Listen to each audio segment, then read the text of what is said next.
morning, everyone. Sorry we're a little bit late this morning. Had some technical difficulties, but we're here now, and that's all cool. And we're here with our good friend Jade. Hello. Hey, girl. Happy Monday. Happy Monday. It's gonna be quite a week. It's been a long start to our day. I got to interview the lovely Michael Koop about his event, Expansive Ideas, The Changing Night Sky. It was actually pretty cool. I liked it a lot. And we're going to, and Jade did do the video this morning. We're going to get to that in a moment. But first, let's have a message, and then we'll come back. You can tell us a little bit about what you talked with the doctor about, and then we'll show you the video. At Vinton County National Bank, we believe in supporting the areas where we live and work.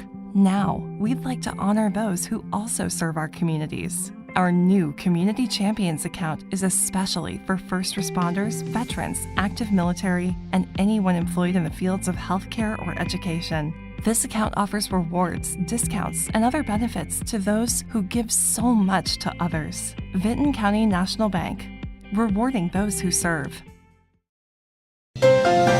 This just in. The Telegram News has a new website. TheTelegramNews.com. Same dedicated coverage. Same trustworthy news with a brand new look. Covering Jackson and Benton counties and surrounding areas. Locally owned and operated, TheTelegramNews.com has its finger on the pulse of the community. Stay up to date on local events, high school sports, and breaking news. TheTelegramNews.com. Subscribe today at TheTelegramNews.com. Check it out. Saturday, August 16th is Southern Rock Woodstock in the Gallipolis Fairgrounds.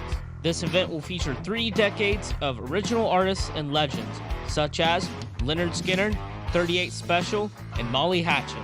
In light of this event, Total Media will be giving away 4 VIP tickets. For a chance to win these exclusive passes, comment your favorite Southern Rock song, and our staff will vote on which one is the best. Good luck, and may the best man rock out.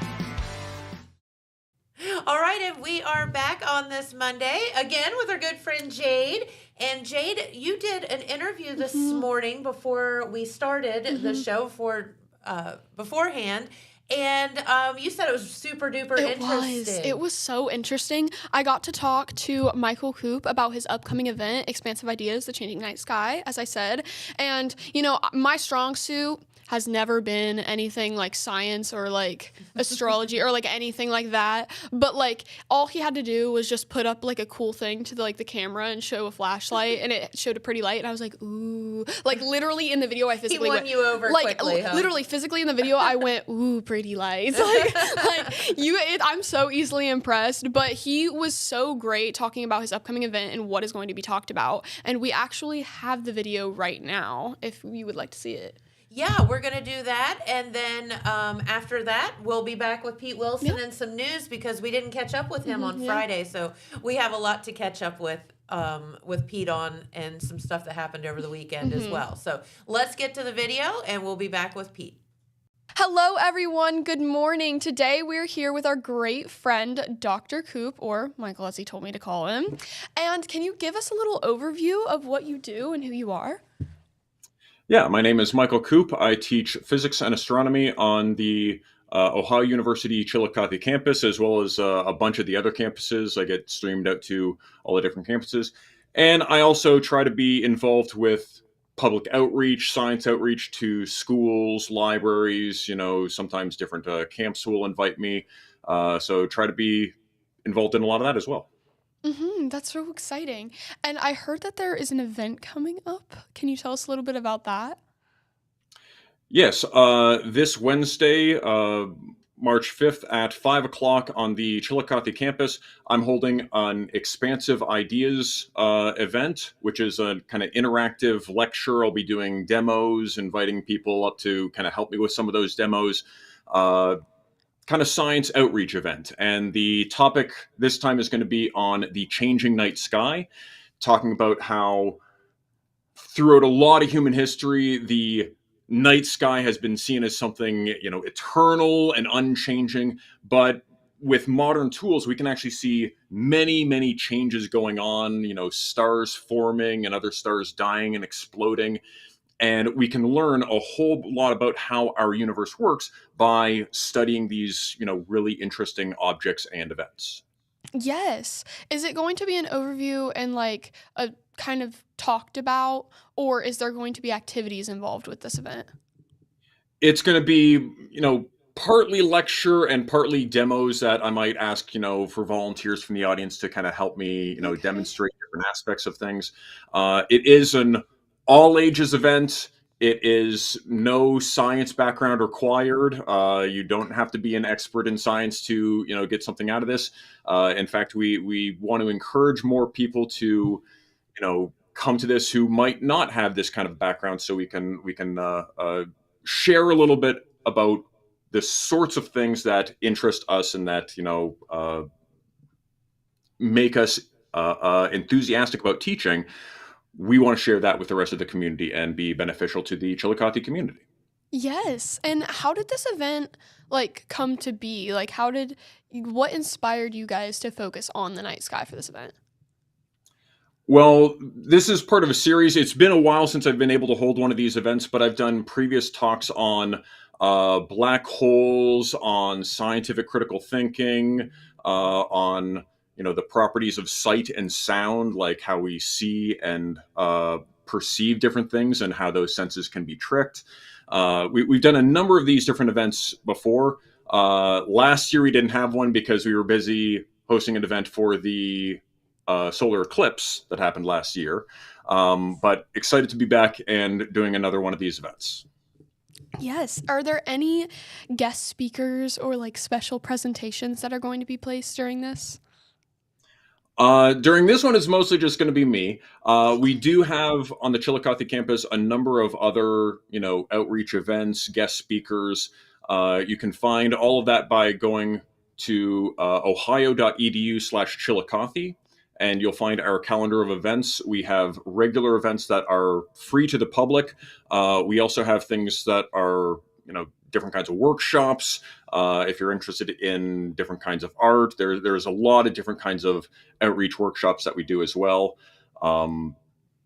We want to make sure that we are being a benefit to the community around us. So we always want to have whatever opportunities we can to get the word out on what sort of things have been offered in the past and what sort of things are going to be offered in the future, to make sure that people know that they can just kind of come visit us up on the hill there and take part in some of the things that we're trying to offer. Okay, yes. And I heard that you mentioned that there's going to be some demos, mostly speaking, but some demos. You said that you did have a demo with you today that we maybe possibly wanted to try out. Yeah, so one of the areas of astronomy that's kind of really important to that's central to how we actually do astronomy is studying the light that's coming to us from distant objects. We don't have the technology currently to actually go to other star systems. They're just much too far away. So we're really limited in studying the light that comes to us from these distant objects. And one of the tools that we have, we can actually take a beam of light and break it up into its constituent parts. Everyone's seen rainbows before. That's kind of the same thing, but we can do this in a much more precise way. So let's say I just have my, the light from my cell phone right here. You see white light coming out of here. This is a device called a diffraction grating. This is a fairly low-cost version. This isn't the super high-tech version. But basically, this diffraction grating allows us to, hold that over the camera properly, allows us to break up that light into its constituent colors, so you should be able to see that rainbow of colors showing up on the side. Wow. Okay. That's actually so neat. And based on the kinds of colors that are given off, we can actually learn a whole bunch of things about the source of light. Again, for this one, if I hold that over there, you can hopefully see most of the spectrum. I think some of the green might be filtered out from the green screen. Yeah. But if I switch to this one, I'm hoping this one's going to work. Let's see if it does. So this probably looks like the same kind of white light, but if I break this one up. Oh, wow, I do see something. instead of, let me see if I can move it over here a little bit more. Instead of seeing like all the different colors, you should only be able to see a certain set of colors. This isn't giving off all of the different colors of light. It's just the red, the green, and the blue that makes up the pixels of the phone. So we can identify that these different sources are giving off different kinds of light, and based on the kinds of light that are given off, we can learn a ridiculous amount about the sources that emitted that light. We can go full Sherlock Holmes on this. When we just look at the light from a distant star, just with a single beam of light broken up that way, we can determine the temperature of the object. If you warm up a piece of metal, it'll start glowing first a deep red, then to orange, then to yellow, then to white, then to blue. We can determine the temperature of that object. We can determine what the object is made out of. Different chemicals will produce different light signatures in them. We can determine whether the source is moving towards us or away from us based on something called Doppler shift, the same kind of effect you hear when, say, an ambulance drives by and you hear that change in tone. The same thing also happens for light. We can determine a whole lot of different things from the light that's coming to us from those distant objects. That is so cool. I'm such a nerd, so that stuff interests me so much. Like, as soon as you pulled out the light, I was like, ooh, pretty lights. I think it is so fascinating. And I know that the title mentions the changing of the night sky. What are some key changes happening in our sky today? All sorts of different changes. Right now, one of the things that's happening more locally in our own solar system is that the sun right now is at what we call a solar maximum. It's just reaching the end of its solar maximum. The strongest part was probably last year, where the sun is very active and there are things that we call solar weather occurring. These can be things like solar flares or coronal mass ejections, where the sun actually generates these huge pulses of energy and charged particles that fly through our solar system. And when those particles reach the Earth, they often get funneled by Earth's magnetic fields to the North and South Pole. And when they hit the North and South Pole, those charged particles, they excite the air and cause it to glow. You might remember last year that there were a number of different times that the northern lights could be seen in Ohio. And it's directly related to this kind of solar activity. So again, on this cycle that goes about 11 years for solar maximum to it calms down a bit, back to the next solar maximum, we see a lot of this kind of solar activity, and it can affect things, satellites in orbit, it can affect things here on the ground. So we want to be able to monitor that and make sure we're not all of a sudden getting hit by a solar storm that we're not prepared for. So some other things that are coming up, we expect sometime, most likely within the next year, that there's going to be a new star appearing on the sky for a couple of weeks. There's this star system called T Coronae Borealis. I know, rolls right off the tongue. But this is a kind of dead star that goes through these flares. And about every 80 years, this thing flares up and becomes bright enough that you can very easily see it on the night sky. It's going to be about the brightness of the North Star, so not like super, super bright, but definitely more noticeable. And this is an event that, again, we expect to have this to happen within the next year or so. We're not exactly sure when. We thought it might have been in 2024, but it didn't quite follow what the predictions were saying. But there are going to be a lot of scientists that are very interested in studying this event because, again, it doesn't come by every day. Yes. And like subjects like that, are you going to be getting into like you showed us that cool demo? Is that the type of like stuff you will be talking about at the event and will be touching topics on? Is there something specific that we can get a sneak peek into? Whenever I talk about any topic, whenever I do any outreach talk or teach any class, one of the things that I always start with is the importance of scientific critical thinking in terms of how do we know what we think we know? Like, why do we have confidence that we think that this star is going to, start flaring up and doing these things? How do we predict solar activity? And it all comes from, again, scientific critical thinking and being able to put your ideas to the test.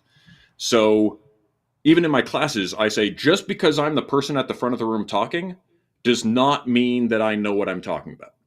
Okay? You should always question the claims that people are making. And I very much encourage my students to do that. At this event, I'll be having lots of time for questions and going into more detail.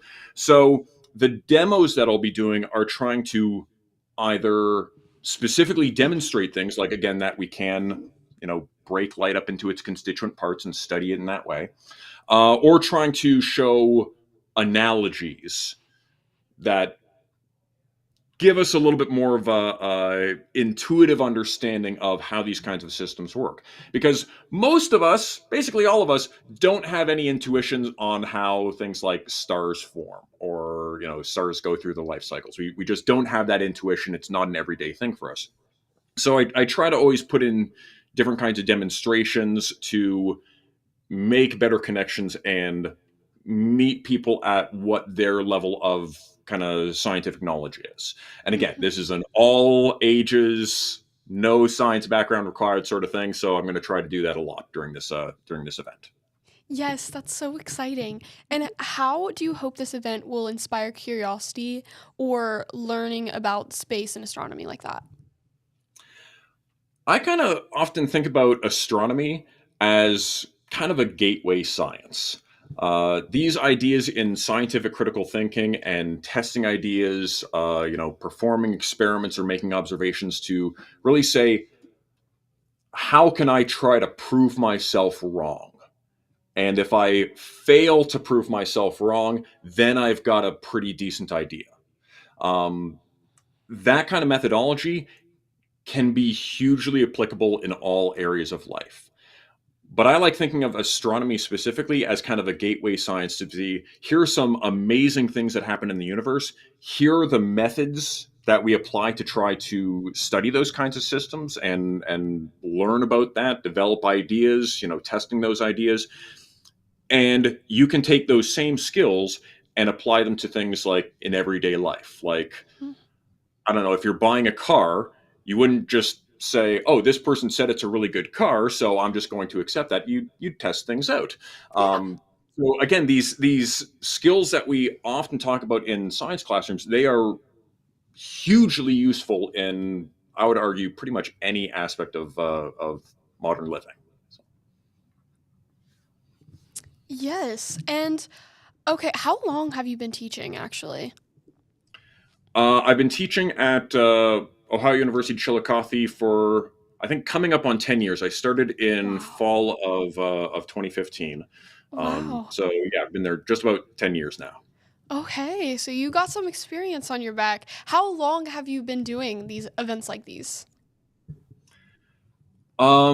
Science outreach events, even when I was still a student in undergrad and grad school, I was involved with science outreach initiatives through some of the collaborations that I was working with.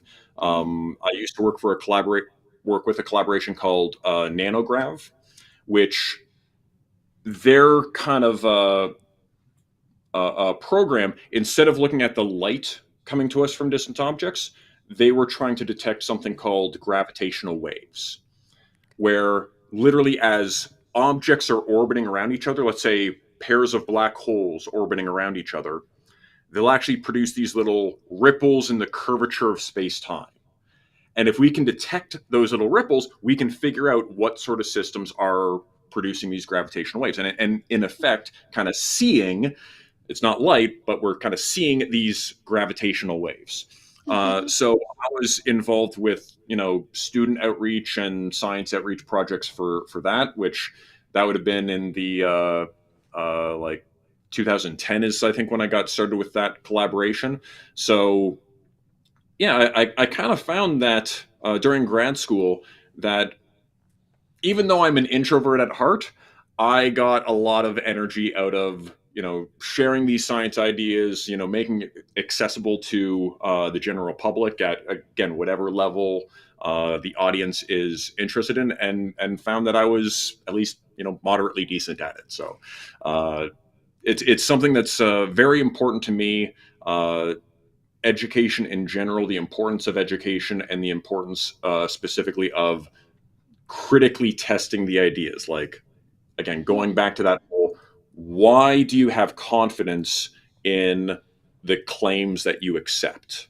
Like, what is your background? And trying to rigorously analyze that.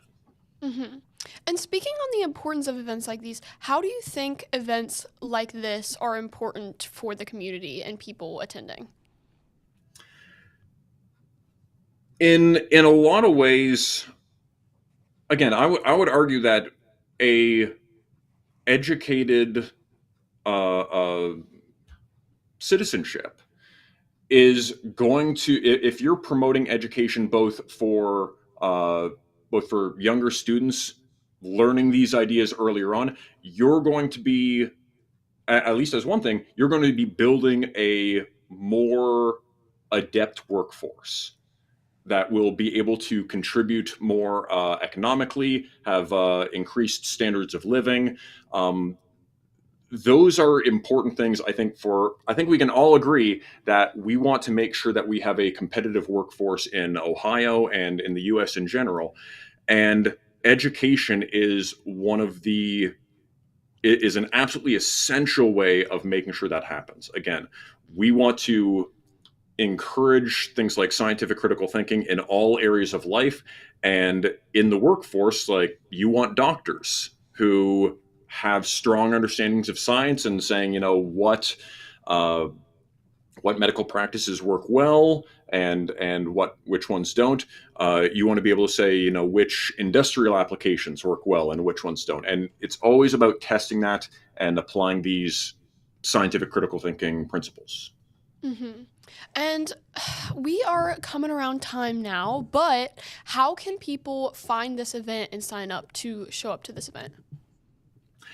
There's no sign up. There's information. If you go to ohio.edu/Chillicothe, you can see our calendar of events there.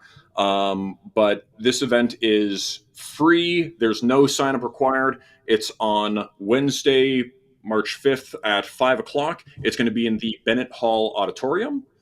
So just the main building on campus. If you go in the main doors for Bennett Hall, the theater is just downstairs. And hopefully we'll get a decent turnout, so it'll be easy to find where all that's going on.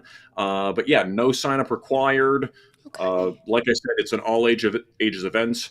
I do a lot of work with some of the local schools, Unioto Elementary especially, and I'm hoping that some of those students will be able to come and visit.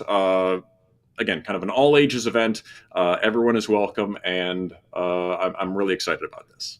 This is really exciting. I can tell you're very excited. Well, thank you for being with us today. It was such a pleasure having you. Is there anything else you would like to touch base on before we head out? Well, first, thank you for having me on. I really appreciate the opportunity to be able to promote this event and hopefully reach a wider audience. So thank you very much for having me on. It's no problem at all. It was such a pleasure having you, seriously. I love these, and it was so fun seeing that demo too. So make sure to go check that out, and thank you everyone for watching, and have a great morning. Thank you.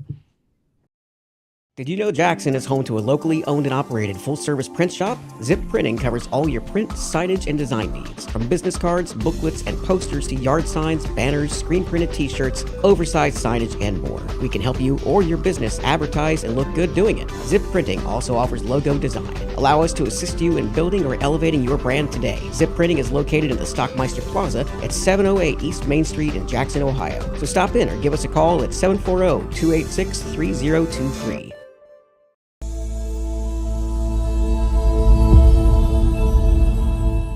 Hi, This is your 3-day Pure Rock weather forecast brought to you by Total Media.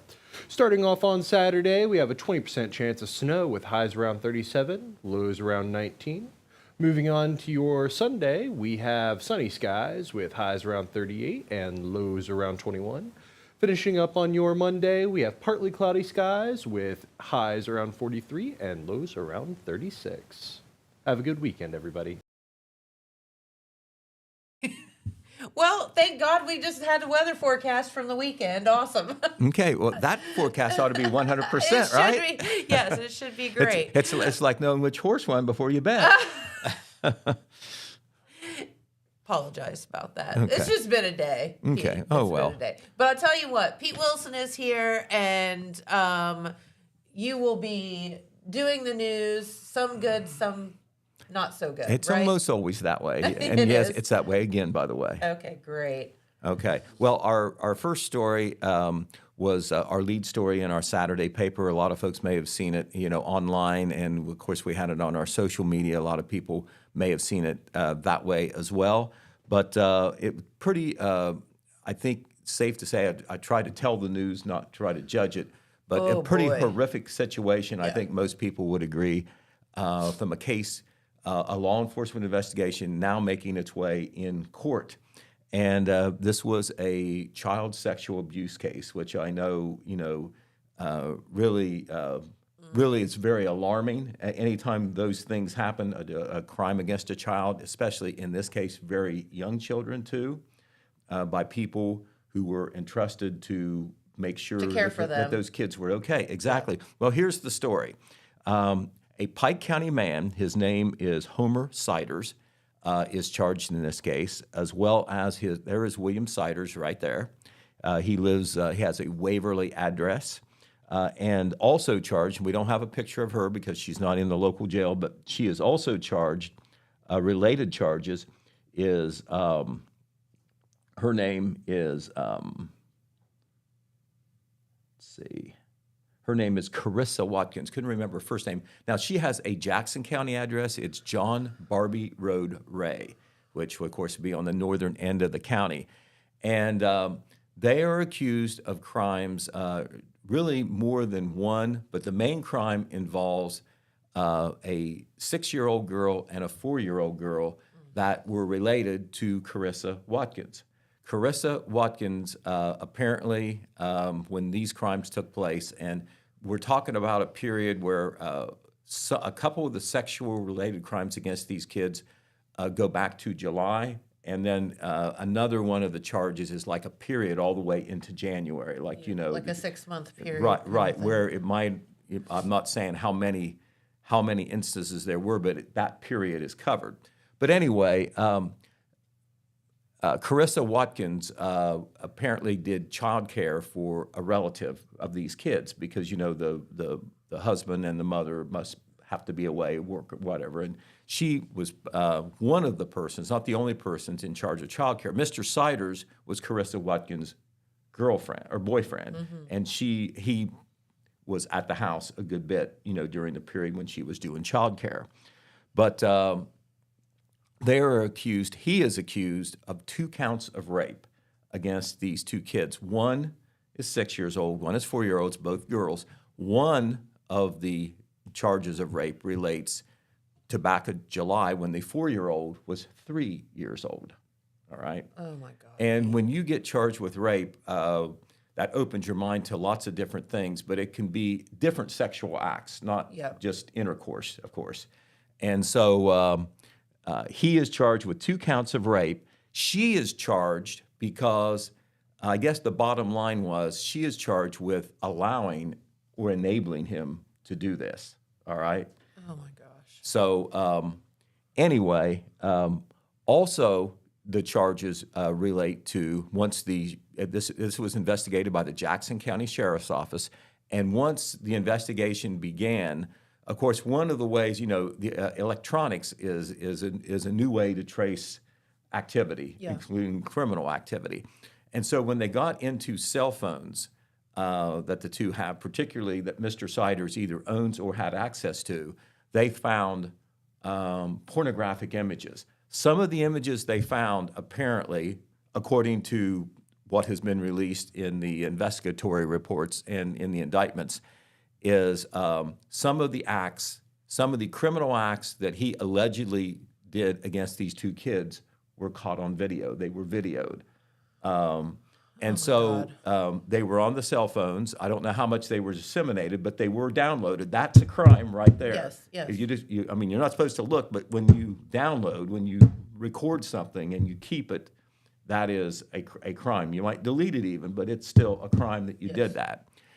Also, in addition to video or videos of some of what he allegedly did, he had many other pornographic images of other children. Oh my gosh. Involved, whether it was pictures of them in pornographic related scenes or sex acts. They were on different phones, multiple phones. And so the bottom line is he is charged with 2 counts of rape, 1 count of gross sexual imposition, 1 count of disseminating matter harmful to juveniles, 13 counts of pandering obscenity. I think that's some of the other images of the child sex pornography. Watkins, the girlfriend, is charged with 1 count of trafficking in persons. That is the most serious charge. For him, rape is the most serious charge. Trafficking in persons means basically that she allowed these children, and they were related to her. That makes it even more heinous, I think. Yeah. She allowed them to be used for these pornographic images and also to be used as sex abuse victims. So trafficking in persons is that charge means the offender knows the victim will be forced to perform sexual activity, modeling, or a performance. And the victim must be less than 16 years old or be developmentally disabled, meaning they're more vulnerable. In this case, once again, 6 and 4. And in one case, 3. there was an incident when the younger girl was only 3. But in addition to the trafficking in persons, 1 count of complicity, and that does relate to the rape. So what you read into that is, and I want to be careful to read too much, but I did confirm that the complicity is related to the rape, meaning that she knew that the rape was happening, didn't stop it, or maybe even helped with it in some way. Was complicit in it, that's the word. 2 counts of endangering children. I don't think we can disagree with that if it did happen. Correct. 2 counts of tampering with evidence. 1 count of pandering obscenity involving a minor. Now, one of the things that's happening in our court system is a lot of cases. We'll have more stories about that later on. But Judge Christopher Reagan, the Common Pleas Court judge, wants to move this case along. The case of Carissa Watkins is set to go to a jury trial, unless something happens to change things, next week. All right? Wow. The case against Homer Siders is due to go the last week of the month, starting on Monday, March the 24th. Both of those cases will be multiple days. Jackson County Prosecuting Attorney Randy Dupree is handling everything. I don't think he has any state attorney help or whatever. He is doing these cases. Both of the defendants do have defense attorneys. There will be pretrial proceedings that will take place before the trial, so something could happen. But once again, we're talking about some very serious crimes here. Yes. And I guess the view from inside the system is that these will probably go to trial. Now, you ask, why wasn't there a deal on Stephen Kaiser? Remember that big case? Well, he faced so much time that, the deal was so much time, he would never live to serve that time. So, hey, go to trial and see what happens. Right. Who knows? You might flip the coin and see perhaps. You might, when they hear all the evidence, you get a sympathetic jury, or you prove some, or you present some evidence that raises some reasonable doubt, and you don't know what might happen to the case. But anyway, this story is online on the telegramnews.com.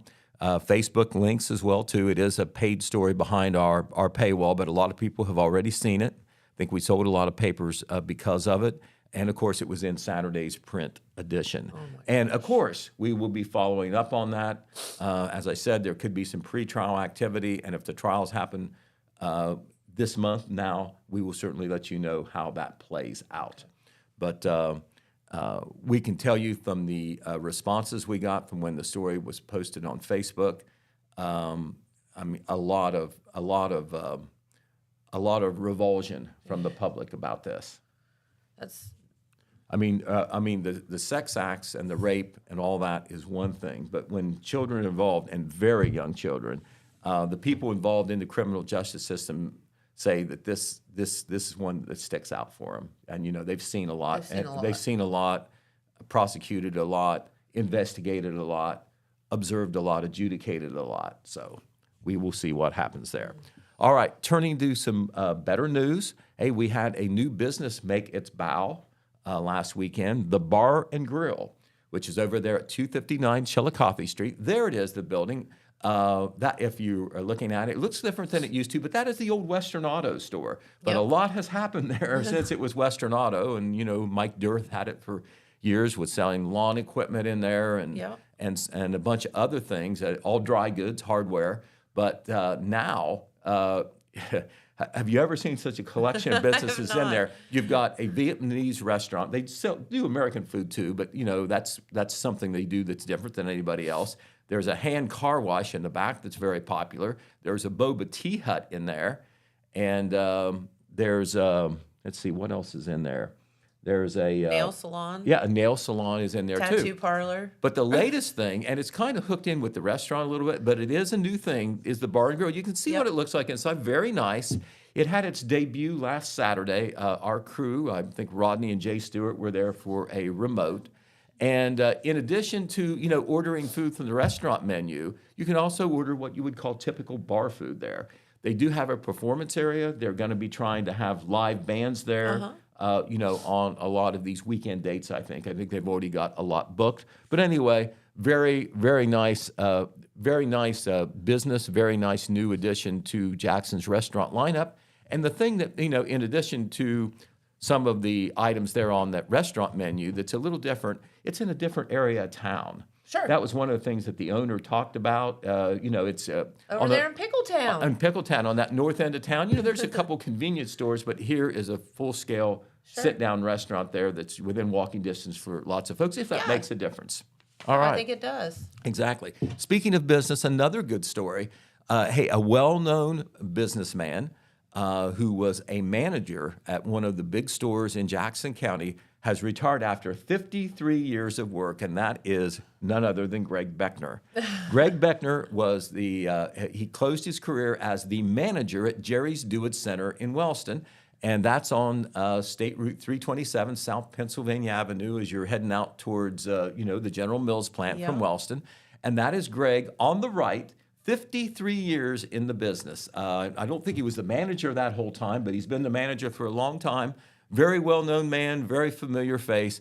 Hung it up as of last Friday and going into retirement. And the young man with him, it's worth mentioning, that is Jared Rossi, I think is how you pronounce that. And he is the grandson of the owner, Jerry and Charlotte Bopst, who are from Beaver, and they've had that store for a long time. They've made sure that it has a hometown feel to it, even though the Do It Center is more of a national brand. And Jared hopes to continue the tradition of service and the hometown feel and connections that Greg Beckner brought there. So we want to congratulate Greg Beckner for 53 years. Jennifer, if you make it to 53 years, you want a Hosanna or two, don't you? That's right. All right. I would think so. All right. So congratulations to Greg Beckner. Yes, congratulations. We will have a story on that, hopefully in our next paper as well. All right. You got to appreciate the kids. Grades, as young as third grade or fourth grade, I'm not sure where it starts, all the way through middle school, who stand up there and put themselves on the line in a spelling bee. What do you think about that? Well, I think that I will never get over the word knowledge. Knowledge. Okay, did it get you? Knowledge got me. Knowledge got you. I forgot the D. And now you have the knowledge, though, right? By golly, I will never misspell knowledge ever again. But it's hard to, there's pressure certainly, when you're in, a play or you're singing or something, but you have a chance to rehearse there. Sure, you do prepare for the spelling bee, but you don't know what word you're going to get. You don't know what you're going to draw. Well, the Vinton County School District had its district spelling bee last Thursday evening. Red Thompson Jr. was there. How fun. He's covered them every year, and this was one of the longest ones. It came down to these last two kids, and they just went on forever. Here is the group picture after the spelling bee with some of the school officials and the winners. From the left, familiar faces along with the kids there. You have board vice president Marianne Hell. Then you have one of the winners. She finished second. That's an 8th grader from Vinton County Middle School, Felicity Leach. And then you have board president Cindy Strasbaugh. Then you have board member Misty Napier. And then you have the winner, a 5th grader. Can you believe it? Wow. Mason Albright was the winner. Way to go, Mason. And on the right is board member Roger Hauk. And so you can see the size of those trophies. They certainly deserve it. But here's the word that got Mason over the top. Irritability. Not irritable, irritability. I don't know if I can spell that word. Can you? I'm going to look down and spell it, okay? IRRITABILITY. Irritability. Irritability, right. And I'm not sure. There's Mason right there, spelling near the end of the B. And it's so hard to say it out loud, Pete, versus writing it. Right. You know what I mean? Like, you can write things down and be like, okay, that looks right. But saying it out loud, it's hard. Right. Very difficult. Right. And you don't get a mulligan. I think they let them do a practice round or whatever. But once you say a wrong letter, those judges look at you, shake their heads. No, you're out. That's a downer right there. They get when the that old. right. Exactly. And remember, when it's all over, there's just one young boy or young girl standing, and Mason is the one who was standing at the end of the Vinton County Local School District. We got a nice story that will go in our Wednesday paper on that, so look forward to that. Congratulations, Mason Albright. Okay, we want to congratulate some of our high school athletes who has done well over the weekend. All our basketball teams are done. We've talked about that, but wrestling and bowling were still going on this past weekend. Okay. And on the boys' side, we have one state qualifier, and we've had him here on Main Street TV before. Maybe we can get him again. Okay. And that is Vinton County High School senior Travis Bucklew. You remember Travis? I do. Well, there's Travis right there. He has been an outstanding wrestler throughout his whole career at Vinton County. Well, he finished first in the district tournament. He had to go all the way to Steubenville. Wow. First in the district tournament this past weekend, and that qualifies him for the state tournament this weekend, which is at the Schottenstein Center. And I think it runs Friday through Sunday, I think. But anyway, Travis, this will be his 3rd year going to the state tournament. Last year, he finished 8th. Yep. I'm sure he's gunning for higher. We always talk about the kids. For wrestling, the milestone is 100 career wins. Travis has 150. Whoa. That's how good he is. So congratulations to Travis Bucklew. That's awesome. Well, there is another young man from Jackson High School who came oh so close to getting to the state tournament, and that was Grant Kennedy. Grant is the young man on the far right there. Okay. He is just a junior. He wrestled in the 275-pound category. So Wow. you've got a bunch of big fellows there that he was wrestling against. But there was a lot. I don't know how many wrestlers there were there, but I think it was in the teens. Grant finished 5th. If he would have finished 4th, he's going to Columbus. Oh, man. So that is how close he was. But he has many reasons to smile. He had a great season. He was one of Jackson High School's most successful male wrestlers, maybe the most successful. But Grant also hit a milestone. Remember, he's got 1 year to go. That's right. He hit his 100th career win cool. this weekend. Way to go, and buddy. so he is an alternate. What that means is, I'm not sure whether he goes or not. He may go anyway because he wants to see it, but he would get to wrestle if somebody is physically unable to do it for whatever reason. So he still has a chance. Okay. Because, injuries can occur, Sure. other things can occur that can maybe keep someone from performing. So congratulations to Grant Kennedy. Once again, the state wrestling tournament is the 7th through the 9th at the Schottenstein Center in Columbus. We don't have all the results to the girls tournament yet. Mm-hmm. That went all the way into Sunday. But I do want to mention this. The Jackson girls wrestling team won the sectional tournament as a team. Way to All right, go, McKenna girl. Kraft, who has been to the state tournament 3 years and won it 3 years in a row, she finished first in the sectional. I cannot tell you what happened in the district yet. I haven't been able to find out, but when we do, we'll let you find out. We'll let you know if anybody is going on to the state there. Okay, we talked about Scott Davis. He is the bowler from Wellston who did so well. He won the, I think they called it the district tournament, wherever that was. But remember, he bowled a 700 series. Can you? I remember he had a 300 game earlier. That is Scott on the left. Here's what he did. Now, in the state bowling tournament, there's one person in each division that wins. And there was, how many bowlers were there? I'm going to tell you. There was,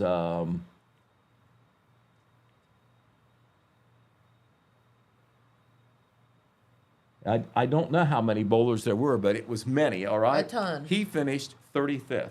Wow. And he did a 709 series, 223, 258, and 228. Oh no, here it is. I got it. I was looking at the wrong thing. 197 bowlers up in Columbus at HP Lanes, and he finished 32nd. He had a 620 series, 236, 208, and 176. So that's pretty doggone good. He's a junior. He'll have a chance to do it next year. 197 bowlers, and he finishes 32nd. That was the Division II tournament. Great job. All right, a couple of other things to tell you about. This was not last Saturday, but the Saturday before. I haven't had a chance to tell you because we've had to tell you all this other news. But we want to tip our hat once again to Glenna Frances Gipser Warner. Now, remember, she was active in the community with the Apple City Players. Her and her late husband, Dave, was. But Glenna, in recent months, has been working on a book that came out early this year. I think we told you about it here on Main Street TV. Well, they had a book signing at the Potter Room of the Jackson City Library on Saturday, the 22nd, and she had a great turnout. We wanted to congratulate her for that. A lot of people heard about it, through the paper. Alex Shope wrote a great story about Glenna's work on the book, some of the highlights of what was in it. But the name of the book was Dairy Farms of Jackson County from 1900 to the present. And it wasn't just really repeating and chronicling and compiling a lot of information that was already there. She did a lot of original research on this. And it is, from a historical preservation perspective, it is priceless what this is worth. She found out a lot that people did not know. Right now, there's only one dairy farm left in Jackson County, but it was kind of like the old apple orchards. They were everywhere because it was a subsistence thing. That's how you got your milk in the old days. You did your own milking with cows. Now it's a big business, it's big dairy operations. But the Gillens down on State Route 139 in Hamilton Township, Roger Gillen, they still have a dairy farm. Unfortunately, I am told that's the only one now. There had been two, and now there's only one. But this book, and she is there with Susan Morgan. Yep. Susan on the left there. And Susan is in the picture because she happened to be there buying a book when I was there, but she helped Glenna with research. She had connections with some of the rural townships, and she led Glenna to some of these families and people who could tell the history of dairy farms in their families. So if you want the book, you can go online through Amazon and get that. But if you don't like to do that sort of thing, and I don't, by the way, you can get a hard copy book. She has some of them in her possession, and she would be glad to hook up with you. Okay. Just give her a call at 740-352-6382. Once again, 740-352-6382. And if you do want to go online, which I know a lot of people do, just go to Kindle Publishing on Amazon and toss in, I don't know whether you toss in the title or the number, but once again, it's The Dairy Farms of Jackson County, Ohio, from 1900 to the present by Glenna Frances Gipser Warner. All right. Also, we want to tell you, I don't know whether Amanda Boring mentioned this when she was here on TV the other day. I didn't get to hear that interview. but I know she wants to get the word out about the Discover Vinton County Essay Contest. Did she mention that? She did mention that, yes. Okay, well, you have limited time to do that, but this is a great opportunity for high school kids to show their love of county and also to maybe win a little bit of money and also test their writing skills against others. Essays must be 400 words or longer under the title, the theme, Why I Love Vinton County. What a great thing to do in conjunction with the 175th anniversary of Vinton County, which will be celebrated Sunday, March the 23rd. I'm sure she told you about that. Submissions are due on the essay contest by Friday, March 14th at 3 o'clock. This is for high school students, grades 9 through 12 at Vinton County High School. And if you want more information, you want to do it, you got a little bit of time to do it, contact Candace Walton, who is a teacher there at Vinton County High School. Yep. First place will get a $100 gift card, second place a $50 gift card, and third place a $25 gift card. But the prestige that you will gain and the pride that you will have for winning that contest is worth more than that gift card, I will wager. Well, that's true also. All right. Very, very cool. All right. Well, we've run you up to 10 o'clock. Well, Jennifer. thanks, Pete. All right. All right. Well, want to thank Jade and for her awesome interview this morning. What a fun event that seems like that will be on Wednesday there at OUC. I think it's at OUC, isn't it? Yeah. All right. And thank you, Pete, for coming in, filling us in on the latest and greatest. We appreciate you. And Jimmy for pushing all the buttons. And we will be back here tomorrow. So I think Apple City Players might be here in the studio. Okay, we'll be back with them. So have a great day, and we'll see you then. Bye-bye.